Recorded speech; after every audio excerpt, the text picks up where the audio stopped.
Kembali lagi di layar demokrasi radar, masih bersama 3 narasumber kita yang luar biasa. Gagasan-gagasan mereka memang saya katakan baru gitu ya, terkait bagaimana cara mereka berpolitik. Ya, tadi ya ini sebagai ajang pemirsa untuk bisa menilai gitu ya, karena kan tadi gagasan-gagasan mereka luar biasa terkait dengan kontrak politik, terkait bagaimana cara mereka datang ke masyarakat. Dan saya lanjutkan ke Kang Jogin tadi soal kontrak politik.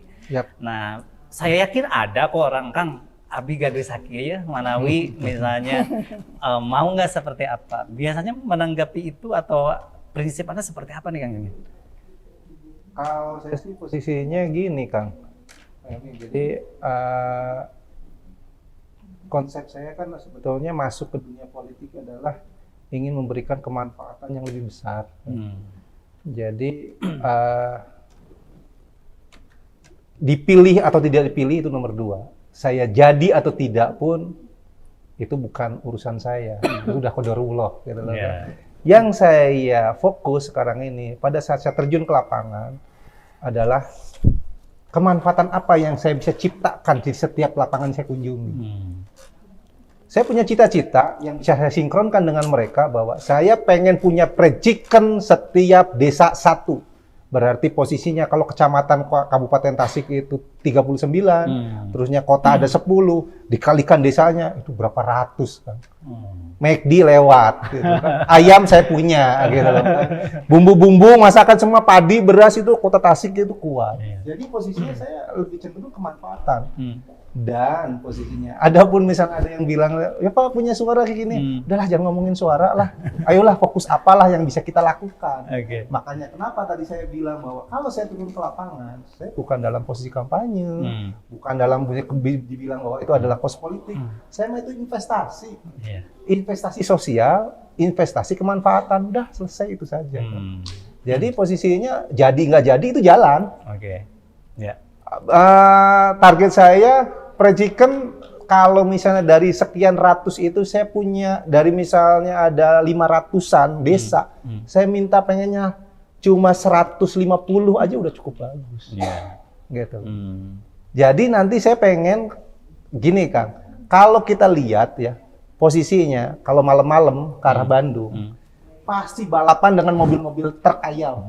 Nah, itu sebetulnya Priangan Timur itu penghasil penyuplai ayam nomor 2 terbesar nasional. Jadi lumbungnya gitu ya? Lumbungnya gitu loh. Tapi rata-rata jual keluar. Nah, bagaimana saya pengen di sini, ya ayo kita dari hulu ke hilir kita bikin di sini nih, gitu loh. Kita pemotongannya, kita olahannya, sehingga akan memberikan kemanfaatan dan nilai ekonomi yang lebih untuk Kota Tasik, Kabupaten Tasik. Kang, tapi kalau misalnya hari ini kan masyarakat juga belum semua teredukasi. Premnya masih politik itu ketika ada yang datang, dia minta dipilih, ada uang. Nah, Anda alergi gak sih terhadap hal-hal seperti itu ketika ada yang masyarakat, Akang calon mohon, atau Abi punten ya ayah kegiatan seperti itu. Menyikapi itu, apakah murni Anda nggak bisa? Atau memang tetap lentur dari hal-hal yang demikian? Ya, tadi sempat Pak Budi juga bahas bahwa sebetulnya saya hubungan secara dengan masyarakat tuh udah bukan saat mau kampanye ya, sebelum juga berhubungan. Dan hal-hal kayak gitu bukan hanya saat mencalon. Kondisi biasa pun saya punya kandang yuk gitu. Parek 17 Agustusan ya. Sok biasa lah kayak gitu. Jadi kembali lagi awalubin niat ya, niatan saya kalau misalnya ia harus memberikan pun sebatas kemampuan kami ya, posisinya itu adalah ibadah dan sedekah. Toh selama ini sebelum saya kampanye juga ya tetap itu ada, hal biasa lah. Saya berapa kandang sampai kandang beberapa peternak, Pak, iya nyuhunkeun, tapi yang izin heula ka Bapak. Mangga peryogi sabaraha. Selesai gitu kan. Kamu ini gimana nih? Ada nggak yang tadi ngomongin meneruskan otak politik biar tiga-tiganya bisa menanggapi gitu? Ada nggak? Ada seperti itu nggak sih? Banyak nggak sih? Atau memang Kang Budi mah nggak sebenarnya? Enggak, aku nggak ada misalnya yang menawarkan kayak gitu kontrak politik. Kalau ke kita ya sih jarang sih, karena kita tuh udah beda. Apanya nih, kita ada partainya? Beda mazhab. Beda. Ada beda dari dulu, udah karakternya udah jalan gitu. Oke. Jadi Kang ada sekian. Itu nggak berlaku lagi? Bukan nggak berlaku ya, tahu pada tahu lah yang satu tahu sama tahu. Cuman hal-hal yang perlu yang selalu saya tekankan itu terutama attitude itu ya, satu sikap itu yang harus dan pembelajaran, pengedukasian itu yang harus saya tanamkan. Adapun juga hal-hal yang begitu ada kontrak-kontrak itu kita lihat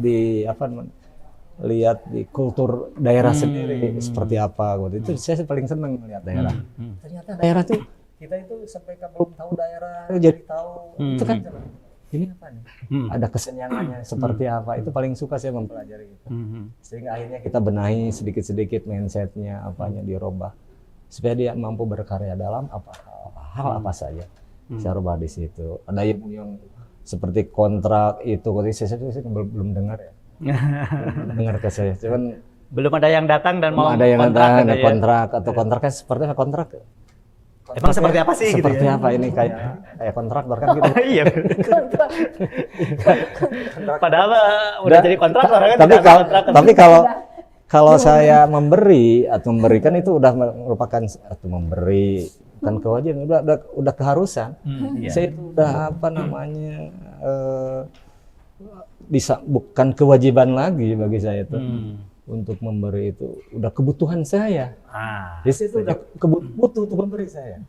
Kira-kira, nah ini cukup ini juga. Tapi bukan berarti ada ya. Kita berarti berkemampuan. Kita butuh nih ini. Ini ada nikmat yang luar biasa. Tapi bukan berarti kita segala mungkin ya. Kalau yang hal lain udah cukup lah untuk sendiri makan cukup. Tapi ketika saat mampu orang berkarya, mampu orang maju, mampu orang ngikuti proses semuanya, dilihat edukasi, terus seneng sih melihatnya. Kak Budi, kalau misalkan hari ini turun ke lapangan, Anda memotret masyarakat tentang politik itu seperti apa? Apakah sudah ada pergeseran atau tetap mindsetnya ada caleg datang dia harus bagi-bagi uang misalnya? Potret Anda ketika turun ke lapangan, masyarakat kita seperti apa? Enjoy. Pertanyaannya pintar. Masyarakat memancing itu ya, misalkan untuk itu, kan enggak juga dia. Enggak ini ya. Enggak berharap gimana gitu. Ketika apa sih motivasinya? Apa sih kenapa harus di dewan gitu kan? Saya tanya enggak. Saya itu udah di dunia pengusaha udah lama saya ingin membuat lebih. Andai kata saya dipercaya. Karena salah satu syarat pengusaha itu bisa jalan itu karena dipercaya. Ibu percaya nggak sama saya? Kalau percaya, ya mari kita bismillah bersama. Karena niatnya sama. Karena yang politik itu sebetulnya mulia gitu. Betul. Sebetulnya mulia. Andai kata dimanai, kita harus saling memberi di situ. Ya, cuman dia kebanyakan kapok gitu. Kenapa kapok itu? Nah itu, ya kan karena janji-janji politiknya yang itu di awal gitu ya. Seakan-akan dimanai politik itu adalah menghalalkan segala cara. Enggak Bu, saya bilang. Enggak, itu karena belum waktunya aja. Kalau lihat Budi Mahmud nggak begitu, ibu bisa gampang lihat saya kan. Ada rumah desa banyak. Kalau butuh rumah saya kasih ibu ya satu-satu. Saya bilang nggak mau dia. Karena kalau ibu butuh rumah di saya, ntar ibu yang di sini nggak ada ditinggalin sama siapa gitu. Iya, betul. Ketawa dia. Butuhnya hanya fotonya aja katanya. Ya udah nggak apa-apa. Brosurnya. Tapi alhamdulillah responnya luar biasa. Jadi sebenarnya saya ini robahnya kebanyakan itu merubah mindsetnya. Saya seneng ya. Daerahnya kan banyak program-program pemerintah kan kalau disalurkan, disesuaikan itu kan semua itu bisa. Berarti sebenarnya masyarakat sekarang melihat politik itu sudah cukup baik ya. Sudah tidak cukup selalu baik. melulu dengan tidak selalu melulu uang itu bukan segala-galanya. Apalagi dengan saya harus gini, yang dulu jangan. Ternyata dia menolak juga. Jangan. Karena kontinu yang dibutuhkan itu 5 tahun sekali atau setahun berapa kali itu. Jadi kebanyakan kan hanya 5 tahunan itu enggak. Kalau karena saya orang lapangan jadi dipaham semuanya gitu. Ternyata indah. Luar biasa. Itu nikmat. Gimana, juga. Teh Sucu? Memotret masyarakat kita kan turun ya, mungkin ke sini, sosialisasi segala macam. Apa kesan Anda terhadap masyarakat terkait dengan mereka melihat politik ini saat ini? Karena kalau di politik saya yang saya lakukan sosialisasi sekarang adalah politik yang fun, yang happy. Namanya Enjoy juga dangdut gitu ya sambil bernyanyi gitu kan. Karena kebetulan saya juga dunia bisnis itu, jadi dengan bahagia, dengan senang, maka yang namanya yang tadi ada uang itu ya rada bergeser. bergeser. Jadi memang mulai dari insya Allah semoga kalau sama sekarang ini 3 ini tidak melajarkan bahwa uang adalah segalanya, berarti bismillah ini udah mulai ada tanda-tanda bagus untuk pileg yang akan datang seandainya terbuka lagi, sudah mulai terbuka untuk siapapun yang untuk mau menjadi caleg atau bacaleg, bahwa tidak usah takut dengan namanya uang politik. Misalnya yang tadi kontrak politik, yuk bismillah lillah, tapi yang pertama tujuan kita awalnya apa?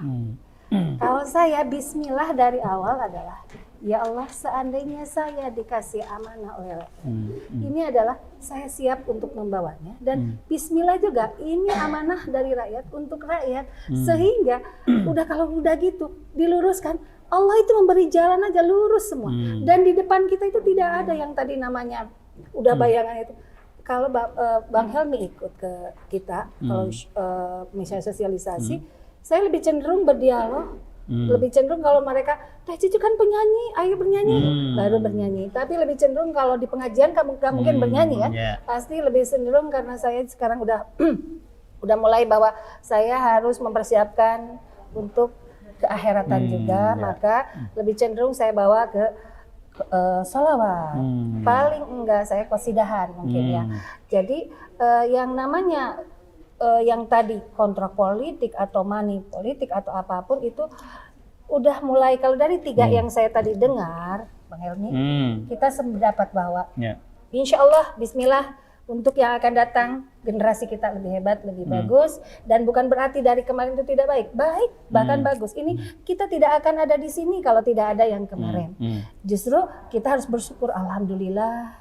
Cuma yuk orang lebih baguskan lagi, karena kalau sudah bagus, yuk perbaiki lagi. Di mana sisi yang kurangnya kita perbaiki, mungkin itu yang kalau kata Bang Helmi melihat sisi-sisi yang di sininya. Mungkin memang banyak pertanyaan itu, tapi kita coba bahwa belajarlah, kita buka wawasan masyarakat pun. Kalau ingin mencari seseorang yang luar biasa membawa misi amanah dari rakyat, pilihlah yang terbaik sesuai hati nurani. Kalau kata hati nurani itu insya Allah tidak akan salah. Kalaupun misalnya udah terjadi memilih, ada pertanggungjawaban sendiri, gitu kan? Oke. Teh, ini kan cara orang istilahnya kalau dalam pemilihan ya pasti berkampanye atau cara bersosialisasi, kan banyak medianya, mediumnya banyak, misalnya melalui sosial media atau misalnya baliho dan segala macam. Teh Cici saya lihat sudah ada sih beberapa baliho gitu yang dipajang gitu. Itu nanti akan seperti apa cara melalui cara berkampanyenya? Apakah karena sasarannya misalnya sosial media sosial, milenial atau segala macam, atau dengan tetap saja yang konvensional kan yang pasti banyak digunakan adalah media luar ruang, yaitu baliho. Itu seperti apa caranya nanti? Sekarang bukan hanya di baliho, diuntungkan dengan IT juga. Misalnya ada TikTok, ya kan, sosial ada media Instagram, gitu ya? ada YouTube, sosial media juga mendukung. Nah, kalau saya, karena waktu jadi Cucu Cahyati artis, kan saya belum berkerudung. Oh iya. Ini Jadi baru sekarang itu baru berkerudung, kadang-kadang pas gitu agak kurang mengenal gitu ya? Jadi ini hanya mengingatkan kembali ini Cucu Cahyati dengan Cucu Cahyati yang baru ya. Nah, itulah New Cucu Cahyati. Dengan Cucu Cahyati yang ini sekarang begini, yuk kita tatap dari sekarang ke depan. Kita lebih baikkan lagi generasi muda, karena itu harapan kita. Kalau misalnya generasi kita gimana, itu bagumaha gitu kita gitunya. Itu karena salah satu. Nah, mungkin anak-anak remaja yang sekarang yang ada, yang termasuk Bang Hilmi mungkin namanya sebenarnya saya yakin pasti masih hafal, cuman sosoknya kan berbeda itu tadi. Itu. Dan kadang-kadang salah satunya kalau musik dangdut itu adalah kebanggaan kita Indonesia. Kita lihat bahwa salah satu bentuk kebudayaan Indonesia, dangdut juga harus diakui, karena insya Allah kalau mendunia kan kekayaan juga untuk Indonesia. Gitu. Oke, jadi itu menarik ya. Kalau Kang Jogin memang saya belum melihat balihonya nih. Dari simpang 5 gede itu. Ini apa yang akan Anda gunakan untuk selain tadi ya, selain bicara tadi kan langsung, kira-kira sebagai sarana atau media untuk menyosialisasikan ya minimal populer gitu misalnya. Apa tuh Kang sekarang? Ya tadi ditanya masalah baliho, terus terang saja saya juga ada sesuatu yang aneh. Setiap masang baliho itu tidak ada seminggu hilang. Wah, ini Kalau memang kalau mau dikirim foto-fotonya dipasang udah, tapi kurang dari 1 minggu hilang. Walau nggak tahu lah itulah. Cuma posisinya kembali lagi kalau saya juga kan diskusi dengan teman-teman di FISIP ya, teman-teman di Unsil, terus di Unigal, karena teman-teman juga saya banyak di Unigal, di Unsil juga. Sekarang itu pemilih milenial itu 57% di kota dan di kabupaten itu 55%. Oke. 50%. Dan mereka sangat akrab sekali dengan gadget. Gitu. Ya. Berarti posisinya justru kadang-kadang mereka itu jarang kelilingan sih sebetulnya. Kadang mereka tuh kongko-kongko di mana. Jadi media luar ruang tuh sebenarnya Kurang sampai efektif. ada ngomong, punten bukan saya ya. Itu sampai Kang, jangan banyak-banyak bikin kayak gituan lah. Emang kenapa? Itu sampah politik. Gitu. Nah kayak gitu, awas hati-hati. Ya kan orang-orang FISIP itu banget kan. Itu nyampah aja gitu loh kan. Udah gini aja kan. Jadi teman-teman saya di FISIP juga menyampaikan ada beberapa strategi yang bisa dimainkan melihat dari komposisi pemilih itu sendiri. Dan pendekatan saya pun ya sebetulnya pendekatan kemanfaatan ya, bukan janji-janji. Jadi di situ setiap saya ke lapangan, di balik saya itu ada tim namanya opportunity team. Jadi opportunity team itu adalah setiap saya di lapangan itu akan melihat potensi di wilayah itu. Mereka yang akan mengolah gitu loh, mau ngapain gitu loh kan. Jadi anak-anak di situ pun kalau misalnya ini tadi kan mau masalah potret masyarakat di situ, masalah money politik lah ya. Saya melihatnya itu positif kok. Berarti di situ ada kebutuhan. Toh faktanya pemerintah juga menggelontorkan bantuan-bantuan kan money politik juga kan. Ya itulah kebutuhan masyarakat. Okay. Nah justru saya melihat tim saya itu begitu melihat bahwa di situ ada kebutuhan, kita gali apa yang bisa kita lakukan dan promosinya mau pakai apa. Oke, jadi Gitu. kalau Kang Genging sendiri benar-benar sudah mengukur atau cara bagaimana berkampanye itu sesuai dengan kekiniannya sudah ke arah sana berarti ya, Ya. Kang? Ya? Kalau saya pakai cara yang lama, saya kan wah jauh lah dengan para yang lain. Saya harus melakukan satu hal yang berbeda lah, gitu. Kalau Kang Budi sebenarnya saya melihat banyak juga tuh. Kan Kang Budi berbeda lah. pakai dasi, udah ganteng lah, udah cocok kalau ke ini. Gimana? Kang? Kalau kita ya adaptif aja ngikutin. Ada baligo, ada TikTok, ada Instagram, ya YouTube. Ya kita ngikuti kondisi, ngikuti apa namanya budaya di masyarakat. Kita harus menyesuaikan, kalau enggak kita ketinggalan juga. Ya. Tapi ada yang lebih nikmat itu ketika kita bisa berhadapan dengan masyarakat. Setuju Itu luar biasa itu. Itu luar biasa dan kita ini jadi panggilan, jadi happy. Oh ini benar happy, ini jadi tuntutan, jadi kebutuhan, bahkan jadi kebutuhan. Saya ketemu masyarakat itu bukan saya yang butuh itu. Saya ketemu itu untuk menyampaikan pesan. Jadi kan tergantung kayak edik gitu ya, Kang? Iya. Jadi sehari itu kampanye tidak sosialisasi Apa sama ya? saya. Jadi ada yang harus dibicarakan nih apa ini enjoy ini. Oh. Jadi setiap daerah itu masing-masing, saya nggak tahu yang namanya nama daerah, jadi belum tahu. Oh ternyata ada daerah ini, ada kampung. Kita juga lama lahir di Tasik itu udah hampir 50 tahun yang lalu kan. Saya bilang kaget, ini ada kecamatan 49 kecamatan, 420 desa. Belum ke kampung-kampung, enjoy. Kita nikmat itu. Apakah saya berharap apa enggak juga ketika saya udah memberikan sesuatu maksudnya. Itu luar nikmat sekali. Pak Cina ini gimana? Ya udah gimana nantinya aja. Gitu. Jadi semua aware gitu. Namanya seneng gitu. Ya di situ sudah jadikan satu kebetulan ya dari dulu udah habit di hal itu. Jadi kita nggak terlalu kaku lah. Ya di organisasi juga sama, ada di 26 ranting gitu, udah biasa ke masyarakat. Apalagi di dunia perniagaan udah biasa ngitung bata gitu kan. Oke. Ya benar. Jadi hal ini udah seneng, jadi tantangannya unik ya. Oke. Oh dulu membongkar gunung, membongkar apa namanya yang tahan yang ini, sekarang ini bagaimana ini merubah mindset ini supaya jadi edukasi itu ya. edukasi. Oke. Lebih baik. Ini terakhir pertanyaannya sama, tapi singkat aja teh. Ekspektasi orang tadi di awal saya bilang terhadap wajah-wajah baru di kursi parlemen itu pasti tinggi karena belum punya dosa-dosa politik. Menanggapi masyarakat supaya tidak kecewa pada akhirnya. apa teh? Singkat saja. Kalau saya Bismillah, karena saya niat dari awal, saya sudah pasrahkan bahwa saya berniat masuk ke politik dari awal, itu adalah untuk lillah.